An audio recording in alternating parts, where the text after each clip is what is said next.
So what we're doing today is we are starting our lecture on sequential games.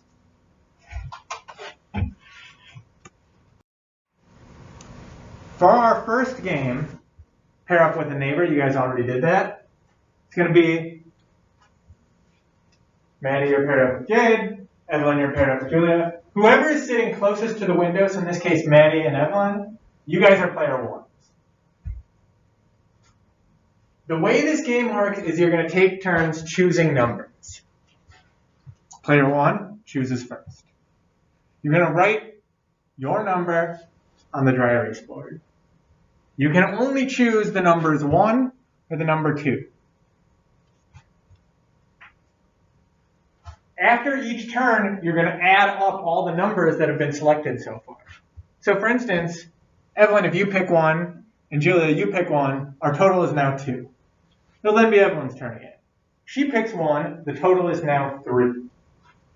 Once you get that running total, you say it out loud. The first person to say 10 wins the game, and you only say a number on your turn. The game ends when you get to 10. The person getting to 10 wins. You can use the dry erase board because we want to see the catalog of what you're doing. Any questions about how we're playing this game so far? All right. People closest to the window, go ahead and start.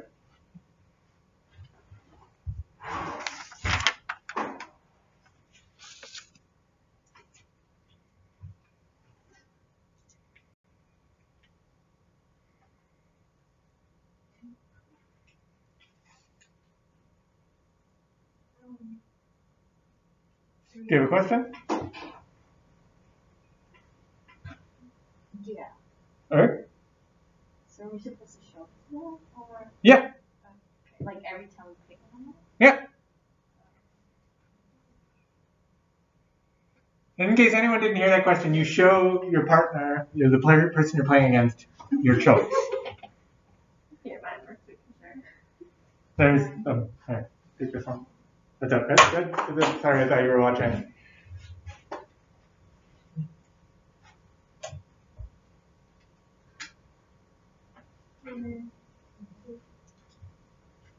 Oh, All right, so it seems like you guys might want to keep it like a running total. So 1, that's 2, add 1, that's 3.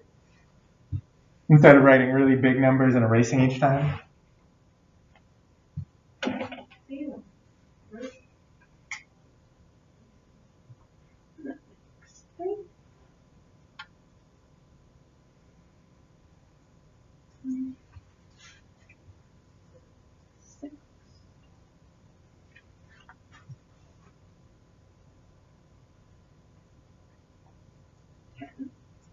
All right, so we've got a winner. What about in your game? All right, erase your boards. Now the person closest to the door will start. So in this case, Jade, you'll start. Julia, you'll start. You guys don't have to use your sleeves. I've got erasers and stuff. If you don't.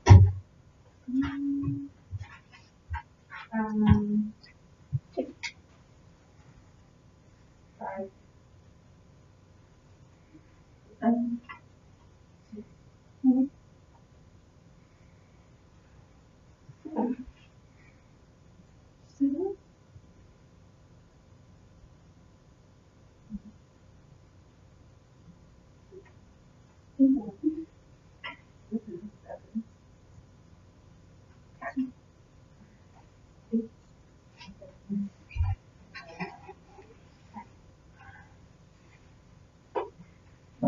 Everyone done? All right. Both times? No. All right, I so didn't remember the time. Julie won both times. So, talk to me about the strategies you guys played, and talk to me. Does one of the players have a particular advantage? Here it looks like you won as player 2 and player 1. Here it looks like both player 1s won. What do you guys think? I guess we'll start first. Okay, why would why would the first player have an advantage? Well, I noticed in the second round that no matter what I put next, in the end she was going to reach 10, so it was her turn the last. Okay. So you notice that as you got to the end game, no matter what you put, Julia could reach 10. Maddie, you... I think it's kind of trying to get to the number 6 is when, like, whoever goes after that is going to win. Okay, so it looks like by the time you get to number 6, anyone else have anything they want to add to that? To win, let's figure out what number that takes you to 10. Now, you pointed out, it seems like it has something to do with after 6, right? So, say we're playing this game. I want to be able to say the number that takes me to 10. What does that mean? There's 2 ways to get to 10, right? What are the 2 ways we can get to 10? 1 and 2. Yeah, if they say 9 or 8.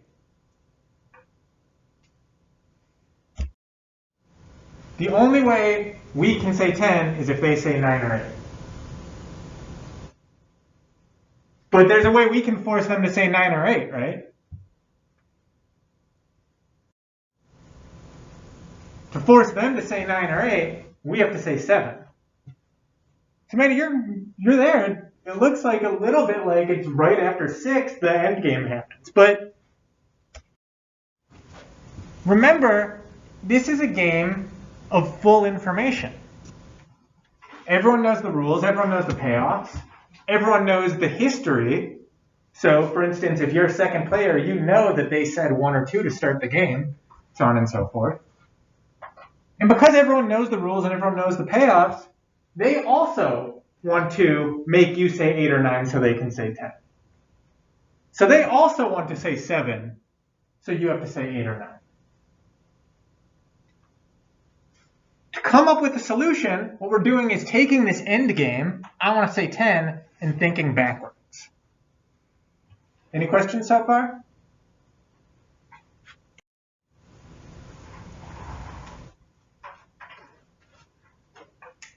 I want to say 10, which means I need to make them say 8 or 9, which means I want to say 7, which means I need to make them say 5 or 6, which means I need to say 4, which means they need to say 2 or 3, which means I need to say 1. There's only one way I can say 1. What's that? By being the first mover. The first mover has an advantage in this game.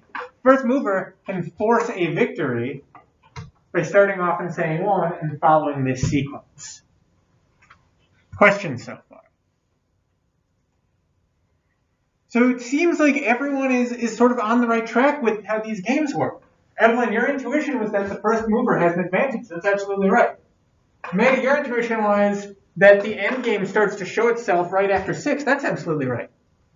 There's a solution to this game, and by thinking backwards from that solution, by thinking backwards from 10, we can actually solve this game. Questions so far?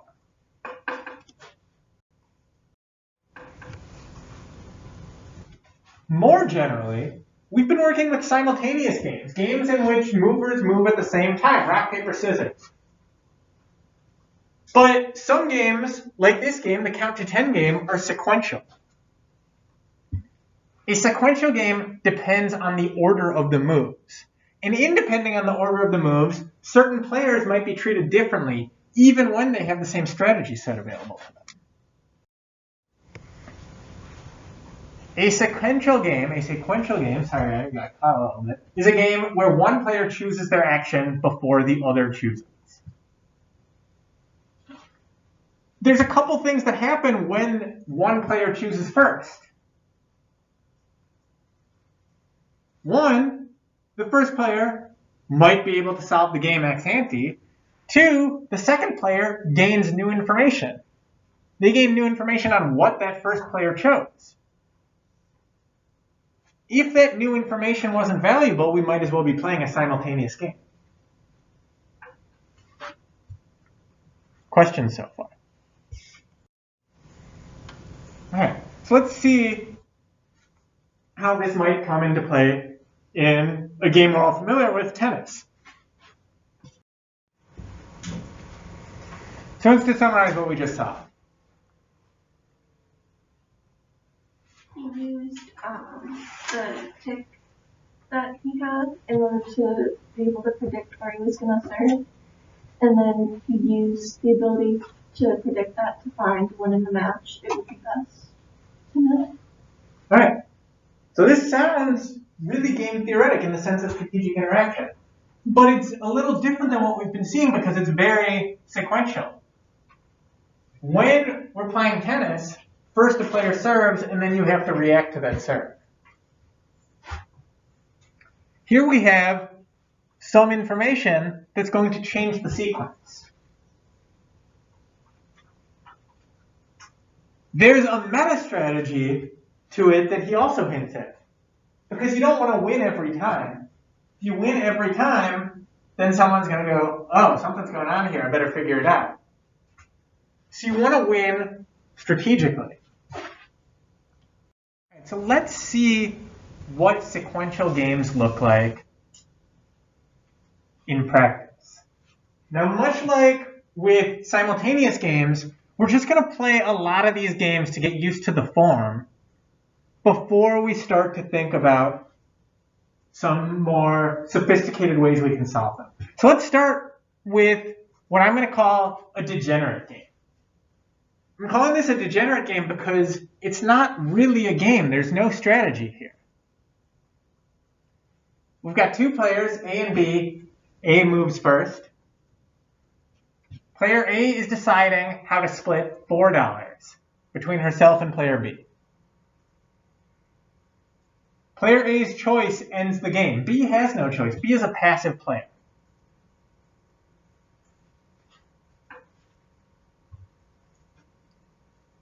So, Julia, let's play this game with you. You've got $4. You're deciding how to split $4 between yourself and me. What do you do? And let's suppose you only care about your own monetary payoff. You only care about money that winds up in your bank account at the end of the day. When it says whole dollars only, does that mean is 0 a whole dollar? Yes. Okay, then 4 and 0. So 4 to yourself, 0 to me. Excellent. Everyone see why that's the case? Julia's deciding to split $4 between herself and me. I have no choice in this game. I am a passive player. By keeping $4 for herself, that ends the game. Since she only cares about money to herself, since you only care about your own monetary payoff, you would never do anything less than the maximum dollars available. Questions so far? Let's tweak that game a little bit and add a sequential component to it. That last game was called the dictator game. In that example, Julia was a dictator. Her choice was the be-all, end-all of the scenario. Now, let's play that same game, except I'm going to tweak it a little bit. Still two players, player A and player B, with player A moving first. Still, player A is splitting $4 between A and B. We're going to say whole dollars only, but it generalizes. You could say $3.50 if you want it. But now, B has to agree to the split. If B doesn't agree to the split, both players get nothing. If B does agree, they get the split that player A proposed. You might have seen this in your own life when, say, your parents are making you split candy or pie with a brother or sister.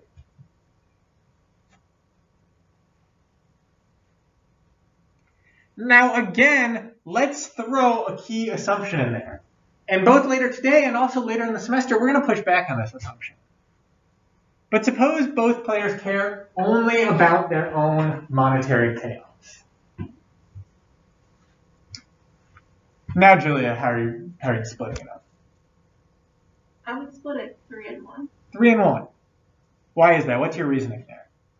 Because I care about my own payoff, so I want the maximum. And you only care about your payoff, and you don't care about my payoff. So as long as you're getting something, even if it's less than equal, you'll be happier than getting nothing. Excellent point. Anyone want to push back against that? 3 and 1. That's what I picked too. So what's the difference between the two games? What's the difference between the dictator game and the ultimatum game? Player B has influence on the outcome. Player B can influence the outcome. In the dictator game, player B is passive. In the ultimatum game, player B has a choice, and that choice, let's talk about what's the difference in terms of monetary payoff. That choice moved player B from getting nothing to getting $1, which depending on the situation might be a non-trivial improvement. Questions so far?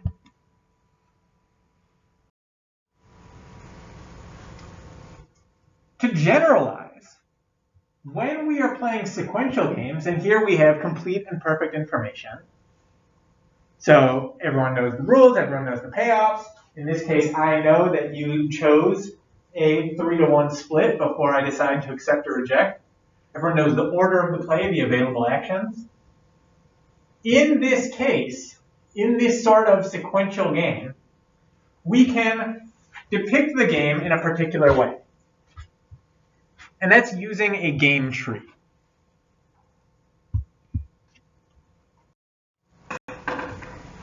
Game tree looks like this. Has some common elements that all we're going to do right now is define. You start at the root. This is the decision node, the initial decision node. So in the case of the dictator game, it's just that first decision. How much money am I keeping? In the case of the ultimatum game, it's the proposed split.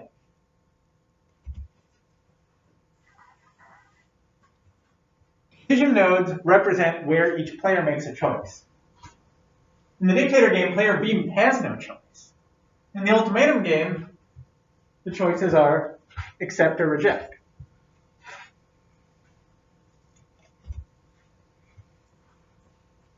Note, the root is also a decision node.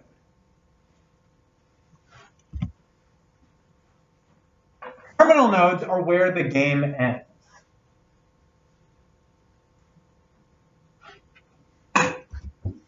The branches represent the different choices made at the decision node. I know this is all very abstract. We're going to make it more relatable in a second. So when we are building a game tree to represent these sequential games, a few key questions. Jade, what questions are you going to ask when you're building a game tree, when you are representing this sequential game?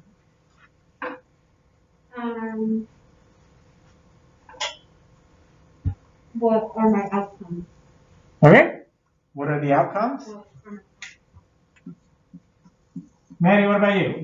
What information do you want to know to build this game tree? We've got the outcomes. Which option will be benefit?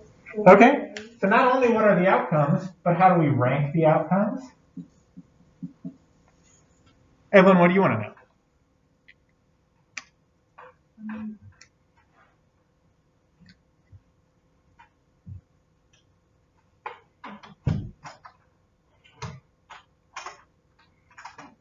And you guys are always welcome to open and close the doors at your choice. Like I said, they were open when I got here this afternoon. So we are building a game tree. We know this is a sequential game. We know it has perfect and complete information. What is that information that we want? All we're doing with a game tree is taking this game and abstracting it into something graphical. So what do you want to know? What information do you want?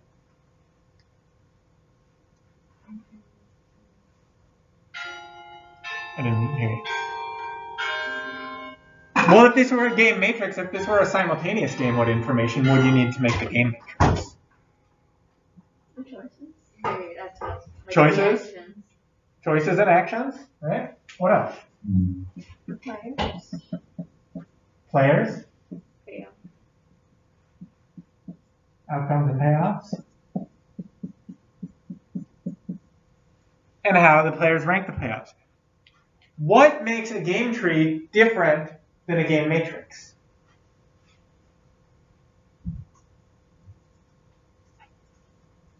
What type of game are we talking about now? We're not talking about a simultaneous game anymore. So there's one more bit of information we need to know. What is that? Order of the moves.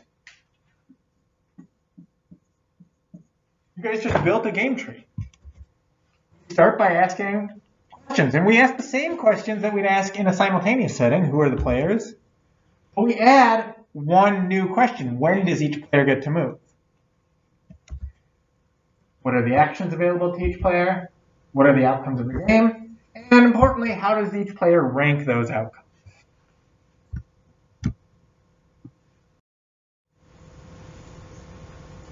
right. Let's ask those questions with the dictator game, that first game that we saw. And again, this is a pretty degenerate game. It's not strategic in any sense.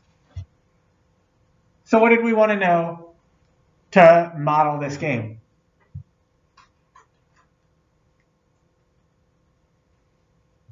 What do we need to know to model this game? It's just what we talked about on the last slide. Okay, so we need to know order of the choices. What's the order of the choices?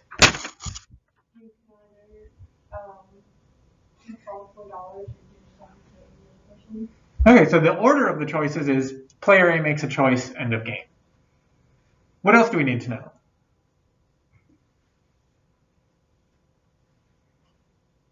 Who the players are. Who the players are. Player 1 and player 2, player A and player B. Great job. What else do we need to know? What actions they can take. What actions they can take. So Jade, what actions can they take in the dictator game? Player B can't really take any actions. Okay. Okay, so player B can't take any action. Player A can take one of 5 actions. What are they? Yeah. Give $0, give $1, give $2, give $3, give $4. And we need one more thing. Yeah. Well, we just said those outcomes, but we need to know How rank them. how player 1 ranks those outcomes. So Julia, you were our dictator a few minutes ago. How did you rank those outcomes? $4 is the best, then $3, and so on.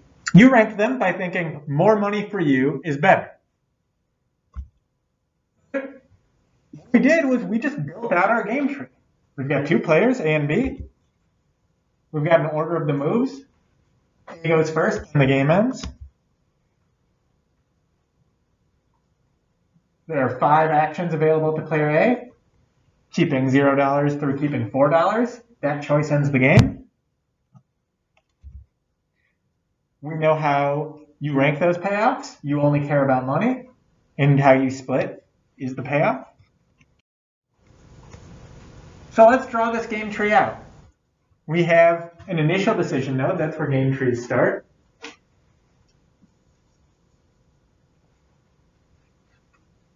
Then what? There's 5 branches with the values 0 to 5. All right.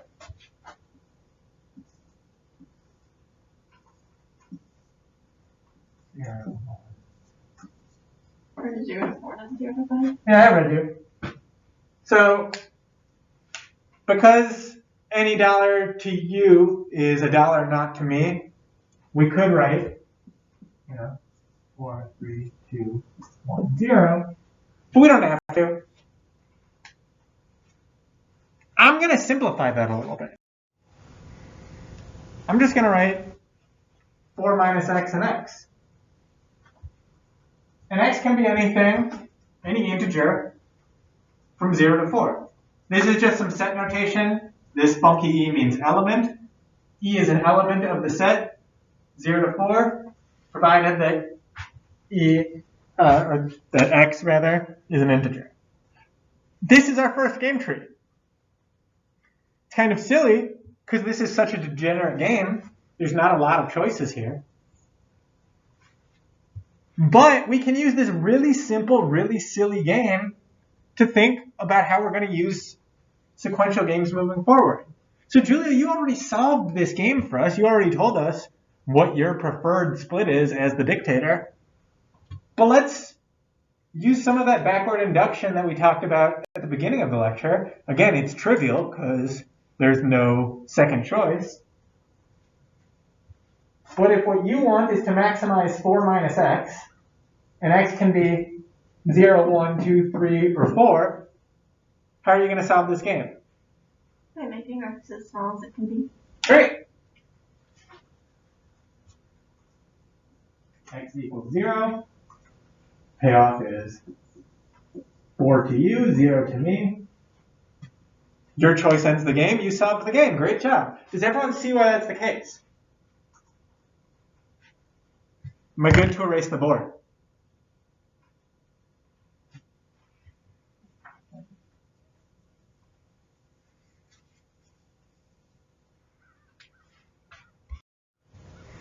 All right. So now let's build a game tree for something a little more complex. Let's build a game tree for the ultimatum game. And all we do is ask those same questions. So, Jade, who are the players? Players A and B. It's sequential, so Maddie, what are the order of the moves? Player A goes, and player B goes. A first, B second. And what are the actions available to each player?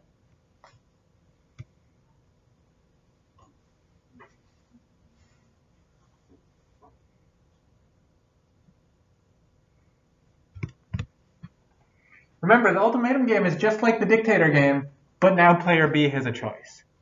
So let's start with what are the actions available to player A?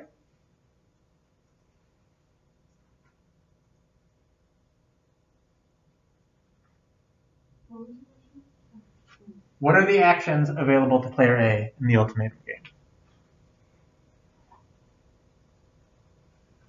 I'm not getting it. Okay. So let's come back to that in a sec. Julia, what are the actions available to player A in the ultimatum game? Player A can again choose what the amount of money they want to keep and the amount of money they give to B. All right. Player A proposes a split. We'll get into the technicalities of that split in a second. So Evelyn, do you remember this game a little bit more now? Now what can player B do?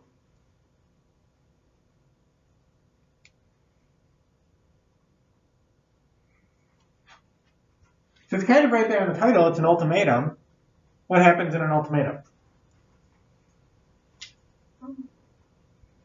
Sure, well, what can player A do? Player A can propose a split. And in this case, we said the split is they keep $4 and give 0. They keep $3 and give 1. They keep $2 and give 2. They keep $1 and give 3. Or they keep no dollars and give 4. But they're proposing this split for this $4 pot. Player A can propose a split, but it's an ultimatum. What can player B do? Player B can get them max of. Well, forget we're talking about a split. What can you do with a proposal?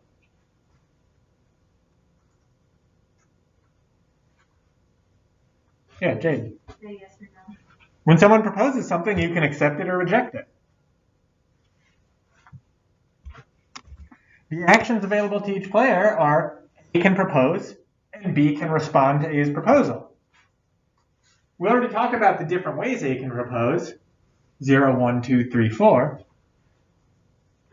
B has 2 ways they can respond to this proposal. Accept or reject. Now let's talk about the outcomes.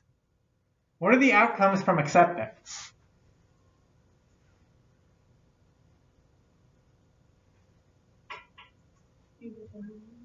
You get the split as proposed. What are the outcomes from rejecting? No one gets anything. And finally, let's talk about ranks. How do both player A and player B rank these outcomes?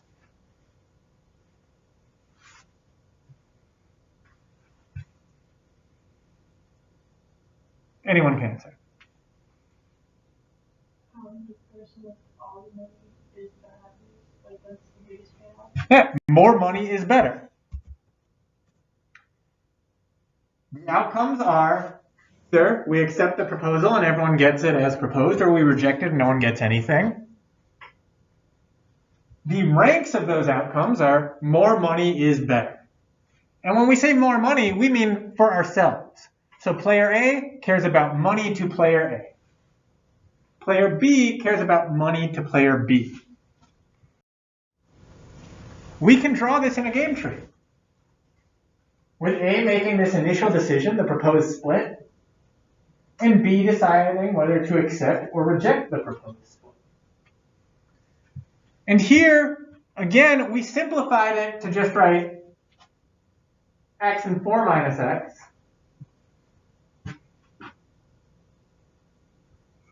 But if we wanted, we could draw all 5 different branches for A's choices.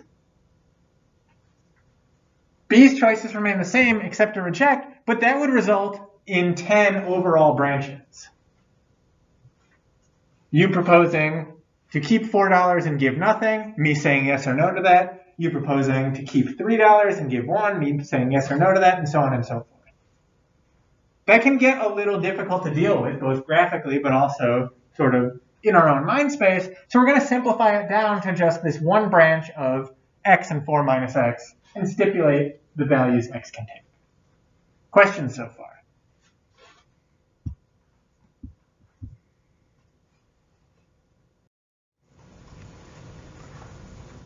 To analyze these games, these sequential games with perfect and complete information, we're going to use backwards induction like we talked about with that count to turn game.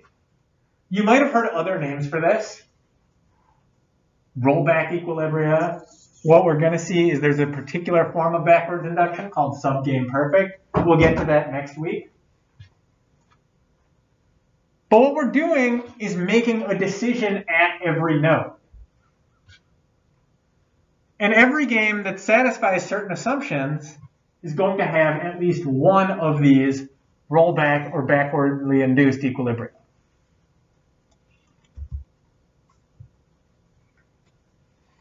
Say it differently, what backwards induction is, and this sounds a little, confusing, but it's looking forward to act now. So again, this sounds a little confusing. Looking forward, even though what we're doing is backwards inducing.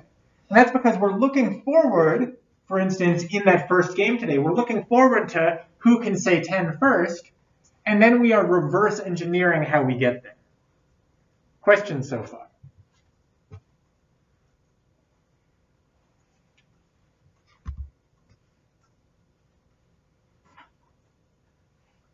Game tree sometimes makes it easier to backwards induce, but doesn't always. For instance, Julia, when you were solving the dictator game, you solved it right away with no game tree.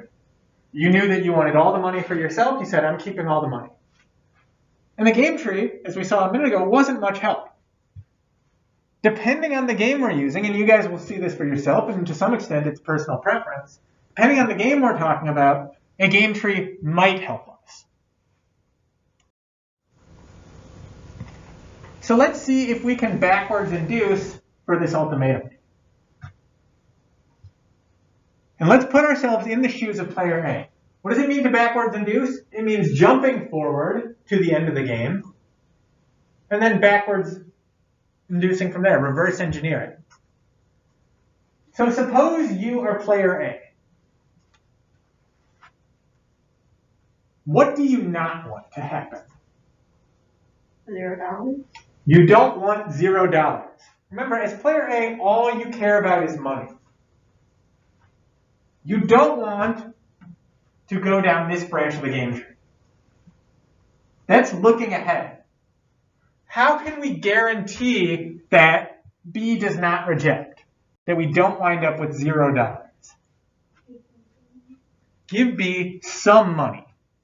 But remember, people only care about money in this scenario. At the end of class, we'll talk about other things they might care about that'll throw a wrench in the works. But if B only cares about money, and we don't want B to reject, what we're going to do is give B the smallest amount of money that will guarantee acceptance.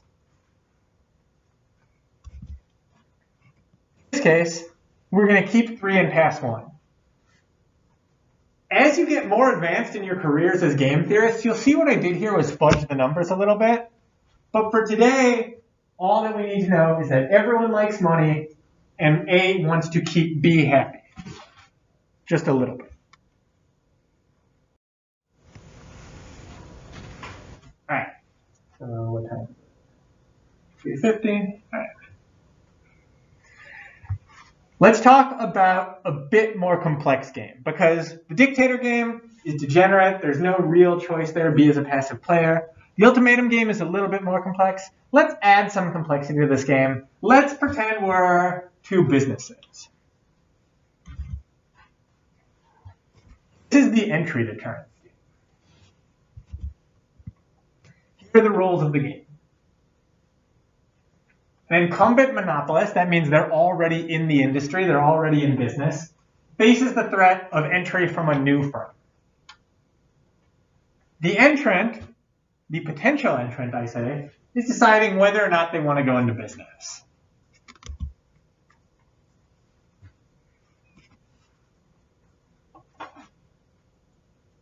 This is a sequential game, so first, the potential entrant decides whether or not they want to go into business.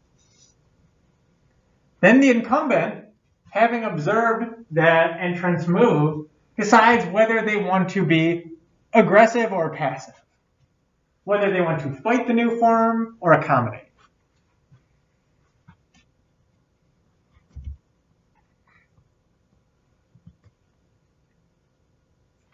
Fighting might lead to a price war, which could be bad for both firms.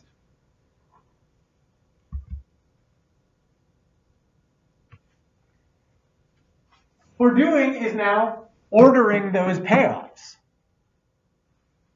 The incumbent would prefer that the new firm doesn't enter. Conditional on the new firm entering, they would prefer to accommodate, and their least favorite thing is to enter into this price war, because price wars are bad for both firms. And again, remember, one of the cool things that we can do here is really abstract. We don't need to know how pricing strategies work. We don't need to know what these firms are doing. At the end of the day, we're just comparing numbers on a page. And finally, we're going to make that all-important assumption that firms don't care about each other's payoffs. They only care about their own profits.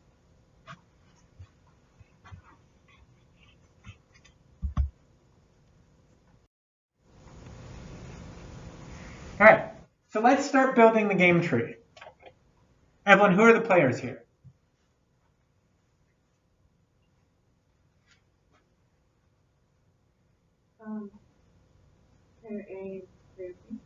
Sure, but we added a little bit of context here. They've got roles now instead of just being abstract players.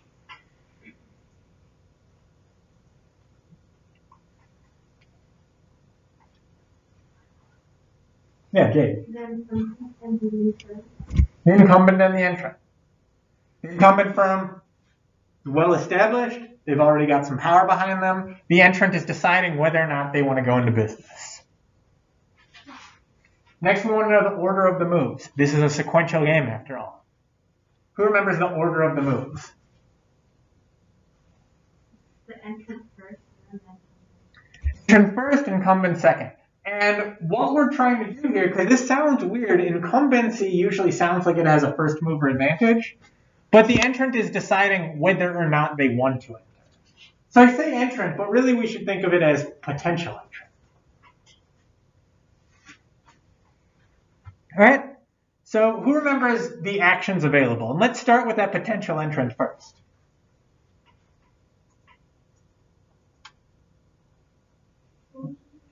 What are the actions available? And let's start with the potential entrant. The entrant can either enter or not enter. Enter or not enter.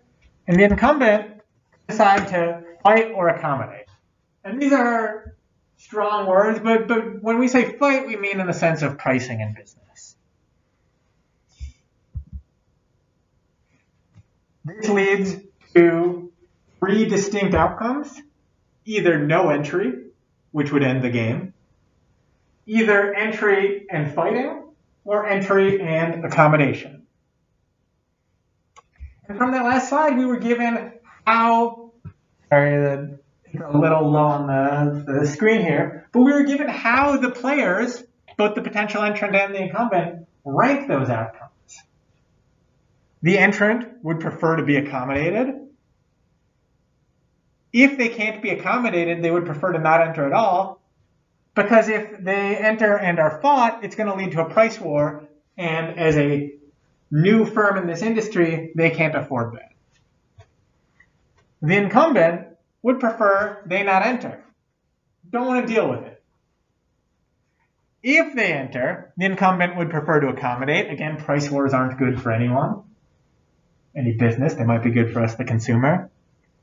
And finally, enter and fight is their least favorite outcome for both firms.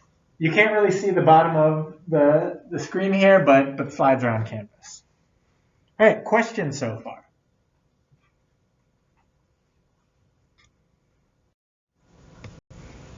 We can draw this in a game tree form. The potential entrant is deciding in or out. Out ends the game. If the potential entrant goes out, they don't get anything. They didn't do anything. The incumbent firm makes $4. If they decide to enter, the incumbent firm has a choice. Start a price war or be nice.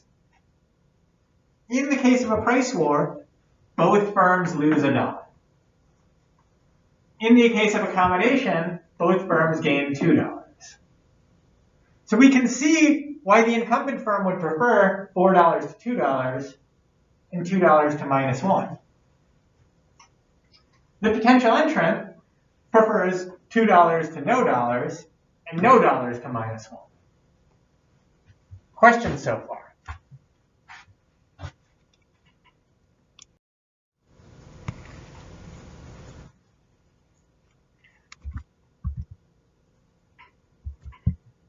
When we backwards induce, what we're going to do is say, go to these terminal nodes.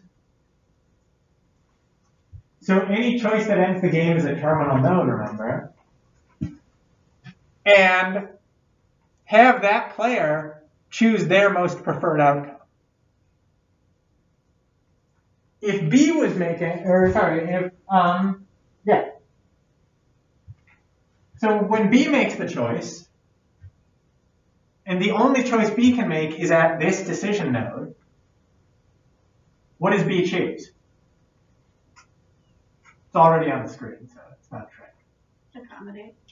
B chooses to accommodate. Remember, each firm only cares about their own payoff. 2 is more than -1. B is always going to choose to accommodate. So I put it in green on the slides, but let's highlight this branch. B is never going to choose to fight. It's going to lose them $1. So knowing that B is never going to choose to fight, what A, the potential entrant, does is to sort of ignore that branch. This simplifies the game tree down to 2 branches from 3 earlier. Now it looks like the only 2 outcomes are 2-2 and 0-4. You guys see why that's the case? And this is how backwards induction works. We go all the way to the end of the game and then climb our way back up the tree to see who's going to make what choice. So since the incumbent firm is never going to choose to lose $1, we can ignore that branch. That means when you're this potential entrant looking forward, it looks like you're choosing in with an outcome of 2-2 or out with an outcome of 0-4. So when you're looking at that choice, what do you choose? Julia, what do you choose? In. $2 is more than $0. Great job. We just solved the game. Everyone see how we did that? I'm going to erase the board because it's a little messy, but we'll see it in the slides.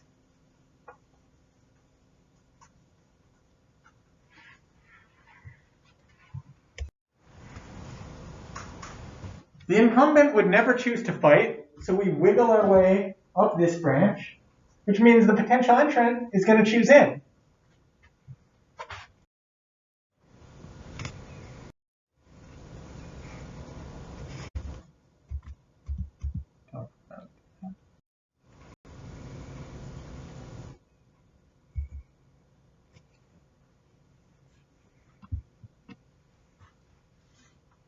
All right. So first off, any questions on game trees so far? Any questions on backwards induction? So for our final sort of thought experiment of the day, what would happen if when we were playing the ultimatum game, and we can talk about other games as well, what would happen if you cared about something other than just your own payoff, just your own money? How might this change the game tree? Or change your decisions? You might split it evenly 2 and 2. You might split it evenly 2 and 2. Let's ask that question a different way. What are some things we might care about that aren't just our own payoff? The other person's happiness. All right? You can care about the other. What else might you care about?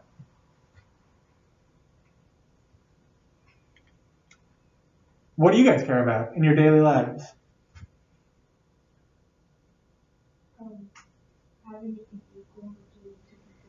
Right?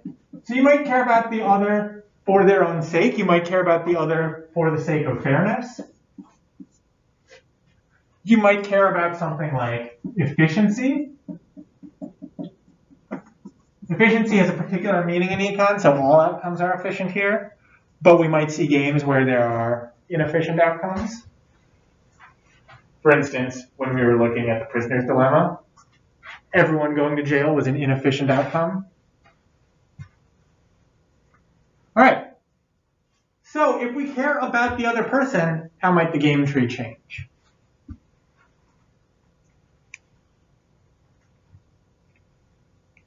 Then you would give them more than just $1. You might give them more than just $1. If we care about fairness, how might the game tree change? You would probably split evenly. Again, efficiency doesn't come into play here because from the eyes of an economist, you earning $4 is just as efficient as me earning $4. We'll talk about efficiency in other senses. But the broader lesson here is we made a really strong assumption when looking at those games that other players care just about their own payoff. Now, to some extent, this assumption is baked in to the payoff. So suppose we weren't, here we're talking about dollars, right? Splitting $4. But if we're talking about your satisfaction, your happiness, your sense of other regarding preferences and fairness might be built into that x and 4 minus x, which is one of the powerful tools of game theory, but also requires us to take a step back and question those assumptions. Questions so far? All right, so remember, no class on Wednesday, but I want you guys to start reading chapter 6 in the Math and Politics book. You don't have to read the whole chapter, just read it up through section 6.3. And finish it sometime before, not this Wednesday when there's no class, but next Wednesday.